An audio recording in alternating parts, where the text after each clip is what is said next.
বন্ধুরা আজকে সকাল সকাল চলে এসেছি থানে। তো এটা হচ্ছে সম্বলপুর বুড়িমা থান। আর এদিকে বাবা আর পিসি গল্প করছে, আর ভিড় তো তোমরা দেখতে পাচ্ছ, আর দোকান তো প্রায় অ্যাভেলেবেল। তো প্রত্যেকবারের ন্যায় আমরা এখানে আসি পুজো দিতে। তো এবারও প্রায় এসছি। তো দেখি এখন কতক্ষণ লাগছে পুজো দিতে। তো বাবা প্রায় ভিতরে আছে, তো আমি এই সাইড থেকে ভিডিও বানাচ্ছি তোমাদের সঙ্গে, আর সেটা শেয়ার করছি। তো তোমরা দেখো প্রায় প্রচুর ভিড়।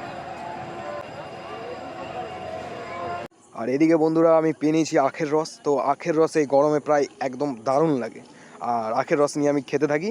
আর এদিকে আমার বাবাকেও আমি দিয়েছি, বাবাও খাচ্ছে সাইডে। আর প্রায় দোকান তো প্রায় আনলিমিটেড। তো বন্ধুরা তোমাদের এই থানের লোকেশনটা তোমাদেরকে দেখিয়ে দিই। তো এই দিক হচ্ছে কুমারগঞ্জ সাইড, আর এই সাইডে হচ্ছে তোমাদের পেট্রোল পাম্প, আর তার সামনে এইদিকে হচ্ছে তোমার পুকুরিয়া রোড। ঠিক আছে, তার সামনে হচ্ছে তোমাদের এই মন্দির।